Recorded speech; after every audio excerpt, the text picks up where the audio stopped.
Hi, everybody. This is Drew Tomlin with the Association for Middle Level Education, and I'm joined today by not one, but two great authors of an article you're checking out here at AMLE Magazine entitled Getting Students Excited About Analytical Writing. All right, so joined by Joy Smith and Pelle Nejman. And Joy is a 7th grade language arts teacher at Danville Middle School in Danville, Pennsylvania. And her awesome middle school team includes fellow language arts teacher, as I said, Pelle Nejman, who contributed to this article as well. And so they're joining us today to talk a little bit more in depth about this wonderful content. So thanks so much for taking some time today. Thanks. Thank you. All right, so there they are in the schoolhouse. And so we're going to start right off with the questions. And from being a former language arts teacher myself, this is a question that's always coursing through my veins. But why is it so important to instill a love of writing in young adolescents? Why this age in particular? Well, I just think when we get them in 7th grade and even in the middle school level, they are very impressionable. We have them at kind of that point where they haven't decided what kind of student they are yet, whereas at the high school level, they may have already decided, oh, I'm a struggling writer, I'm never going to be able to write. So here we still have like a good sized piece of clay that if we inspire a little confidence in them and take care of their skills, they can go on to be successful writers. So I really think we push writing pretty hard here. It's a district goal, but it's also a goal for us. Right. Not only create good creative writers, but also writers that can go on and write college papers with analysis of them. Yeah, I think developmentally, kids in middle school are really kind of able to start being more confident in their writing, and they build that foundation at the middle level that they're going to use for the rest of their academic careers. So whether that ends in high school or whether it goes to college and beyond that, it's really one of those skills that you're always going to use. So getting them excited about it here hopefully will translate into success for them with writing later on. They also have really wild ideas at the middle school level. Some of the creative writing that we read last year was both outstanding and a little outer space. Yeah. Let's just say. So.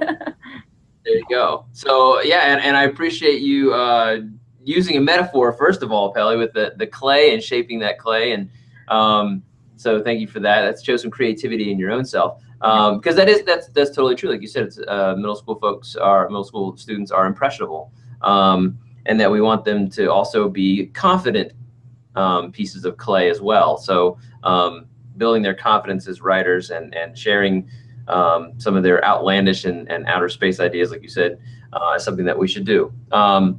So with this writing plan that you all talk about in your article, how did teachers support each other as they implemented this new writing plan? You know, how did you get everybody on board? I think this was our second year working on this particular writing assignment, the text-dependent analysis essay. So we looked at what didn't work well the previous year and what kind of made the students stressed out, what made us stressed out, and then we tried to approach it from how could we make this work better for all of us. And I think we were okay with changing our minds along the way, and it was okay to not have it perfect the first time and make modifications. We're very fortunate that we work with some great fellow teachers that were willing to do this, and in particular the social studies teachers who worked really closely with us. I think once we got down to what are we really looking for in terms of a thesis statement, using a quote to support your analysis, that kind of thing, it made it easier for non-language arts teachers to score the essays too, because I think that's where a lot of the hesitation comes in when teachers of other subject areas feel like they have to be the language arts teacher. Yeah, they feel like I can't grade an essay. I don't know exactly what you're looking for. And one of the things that really worked for us was developing a common language, because we felt, and we still feel, that the plan that we have kind of developed here, it's actually a pretty good sell to teachers, because, you know, for instance, when we're working with our social studies teachers that we work with, you know, if they give a TDA, they're not grading 100 essays. They're not reviewing 100 essays. They're not having 100 conferences. They're only having 50. And as any language arts teacher knows, when you're sitting down in front of a stack of essays, if you can cut that in half, you know, that's kind of how we support each other. And I think the other thing too is we were able to throw ideas off each other a lot. So if I read an essay and I said, you know, I kind of think this is a 3, but it might be a 4, or you know, is it a 3-level essay yet, or is it still a 2? I can bring it over to Joy or to one of the social studies teachers, and they can take a look at it, and we kind of supported each other in that way too, double checking, you know, the assessment grades we were giving as well as what we were assessing. Right. Well, thank you for that explanation. And the whole discussion about writing across the curriculum is such an important one, and getting other people to understand that it's you know, it's not just the English language arts teacher's responsibility to reinforce writing and stuff like that, but also how you make those folks feel comfortable with that task. And it sounds like the TDAs have definitely helped people feel very comfortable. So kudos to that.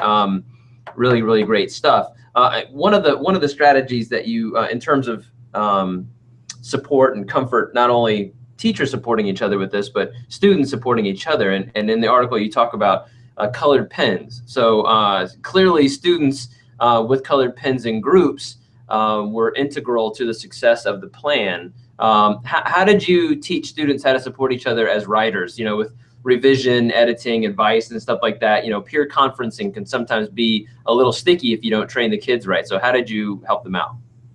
I think when we first did it, we did a lot of modeling and demonstrating what those exemplars looked like.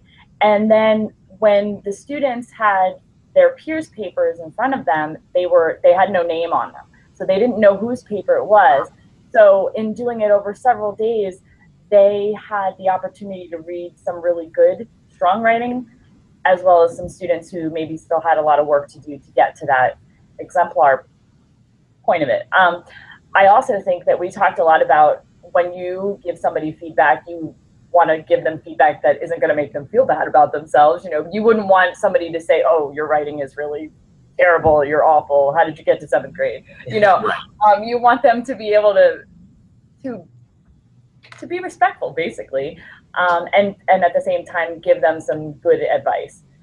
Right. So, I think the big thing that we tried to push with that is even in modeling it for them, writing is a process. So much of the writing that they have done is product based. You know, what do I need to do to get this? What equals this? And one thing we really focused on was switching it to saying, look, it's a process. You can read this paragraph 4 times. You can see it 4 different ways. I think one of the coolest things about our peer revision activity is in each of my blocks, whether it was, you know, students that needed a lot of help with writing, students that were writing pretty solid pieces, every block at the end of our editing process, we would say, okay, who feels like they need to go back to their paper and take a look at it? And every single student you know, would raise their hand and say, I can do better. I know what I need to do now after reading all the different examples. So that was really cool. And it really, I think it helped them develop appreciations for what we do in the grading process. Like I know Joy had some students, Joy had some students that came to her, and a few came to me and they said, you have to read all of these like this? Like, how do you do that? These are like, wow. I'm like, that's kind of how it works. I also think it kind of built confidence in students so that, you know, later on in the year after we had done several of them, even some of our struggling students were able to really feel comfortable and confident about a thesis statement writing. And so we could pair them up with a student and say, hey, do you think you could help them out? And then in listening to their dialogue, they were reinforcing that they knew that, oh, hey, you need to, you know, work with your question to develop your thesis statement and so on. So I think it built confidence in the students in that respect as well, because they knew, okay, I was getting better at this and now I can teach it to someone else. And that kind of, you know, when I think of what success in the classroom is, when a kid can do that and really I'm not even a part of it other than pairing them together, I think that's excellent. So we had a lot of that, and that was really great. That's cool. But yeah, if you hadn't modeled it and stressed the positivity of the process and that it is a process, then they, if you hadn't done all those things, then that kind of mentorship, that kind of apprenticeship that they can find in each other, that wouldn't have happened. So that's a lot of different ways that you help that grow. So in terms of even more support for this, what do you think that school administrators can do to encourage this kind of writing work across the content areas? What's their role? You want to answer that one? So we have been lucky in that our administrators haven't necessarily put a lot of demands on how we get things done.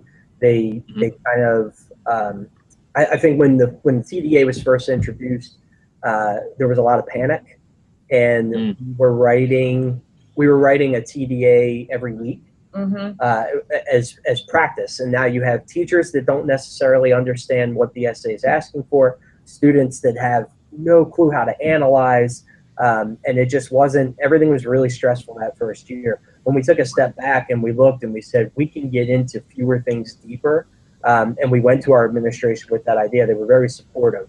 And from the administration point of view, you're hoping that you hire teachers that are good teachers, let them teach. And our effort this year was largely a grassroots effort to change how we were looking at the process. And now they supported us in that. They supported what we were doing, and now we got results back that were positive, and they're encouraging us to now go out and talk to the 6th grade teachers, talk to the 8th grade teachers, and spread that idea and try to get it on to now other grades. And they don't make it a mandate. They're not saying like, this is how we want it done. They're just presenting teachers with the opportunity to say, this was something that was successful and maybe you should listen to it. And I find that when a teacher hears something coming from a peer, it's received a lot better than what seems like a mandate from administration. So I would say overall, if you set a goal and you let your teachers figure out a way to meet that goal and then spread it amongst each other, rather than having it be a top-down type leadership design, it tends to work a little bit better.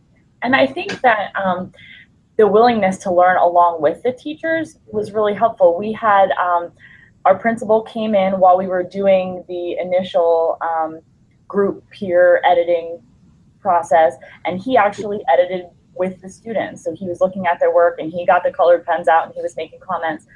And later our curriculum director got involved. She came in and helped us with the conferencing with students. So some kids would get out of class and sit with her one-on-one and go over their TDA. So that was really cool. And I think it made us feel good about what we were doing, and it gave us that added confidence to say, okay, and it's a little scary at first because you're exposed in terms of like, okay, here's what we're doing, here's what the students are producing.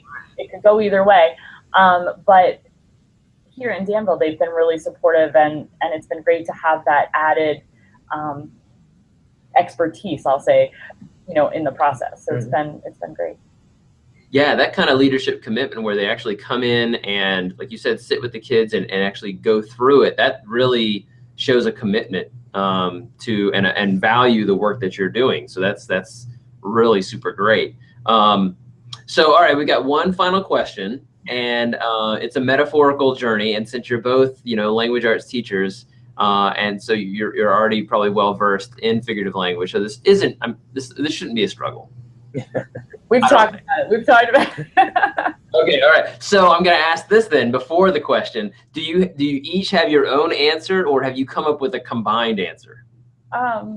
We kind of bounced it off each other, I guess. Yeah, I feel like we started with different answers, but then we kind of agreed that one answer was probably the best. Okay. All right. So here we go. So here's the question. If writing was a food for middle level education, what kind of food would it be and why? What do you think, y'all? A sandwich. Yeah, we like to go, a sandwich. Yeah, we're thinking it's it has, a sandwich has essential elements, but no two sandwiches can be the same. You know, it depends on the person's choices, and the condiments that you put on a sandwich can be the stylistic choices that you make in your writing. Right. You can elaborate with additional meats or cheeses or vegetables. You could use different types of bread. So there's a lot of flexibility, but you still have that structure. Yeah, everybody knows the structure of a ham sandwich. Right. Could be the structure of narrative writing, you know, but how you go about building that sandwich can be, if you put a ham sandwich on the chopped menu, I'm sure you're going to get 4 different types of ham sandwiches. So that's kind of equate writing to. And some sandwiches are not that great when you taste them the first time. They need a little bit more. Then you improve them, and they become better. So. Right. So if writing was a sandwich, then you would take a bite out of the sandwich and maybe check it with somebody else and then add to it in the process of eating it. Right. Is that? You could. All right, well, absolutely. Cool. So could be a review along the way. Yeah, exactly. There's no such thing as a final sandwich. That's right. Wow. Yes. Yeah, so it's eaten. Awesome. Do you all do any writing your own selves? Do you do you have a specific form of writing that you enjoy doing yourselves? I'm a creative writer. Joy's the writer in the group. Yeah. What kind of creative writing do you do, Joy, if you don't mind me asking? Well, I wrote a young adult novel as part of my MFA. Oh, cool. Yeah, it's not published yet, but hopefully it will be someday. And I do blogging and that kind of thing. So, you know, but mostly creative stuff and, you know, life experience. And then, of course, you know, the realistic fiction aspect of adult. Yeah. Well, that's cool. Cool. Pelle, how about yourself? Do you do any writing on your own? No. Every time I attempt. So I've got a good friend that I would write with at times. As far as we tried to start multiple sports blogs, and time commitment that it takes to sit down and write. I feel like I never have it. I always have something else that I put in front of it, and so maybe one day when I'm old and gray, I'll sit down and put together that book I've been kicking around in my head for years and years and years. But I tend to read more than write. So there you go. Well, you know what, and I have the same. I suffer the same affliction, Pelle. It's that self-discipline and that time aspect that kind of get in the way of crafting. So people like Joy, I mean, I have great admiration for you not only helping kids teach the craft of writing, but being dedicated to producing and the art itself. So well done. Well, gosh, guys, thank you so much for the conversation about this article, about getting kids excited about analytical writing. Clearly, you've found a lot of success with this. And so thanks for sharing more about it. And if people want to reach out to you individually, then Joy, your email is right there at the end of the article. So you never know, you might get some more interested questions about your writing program. So thanks for taking some time to talk with us today. Thank you. Hey, thanks for having us. All right, and thank you everybody out there for checking out the article and this interview here at AMLE, where we help you reach every student, grow professionally, and create great schools. Thanks again.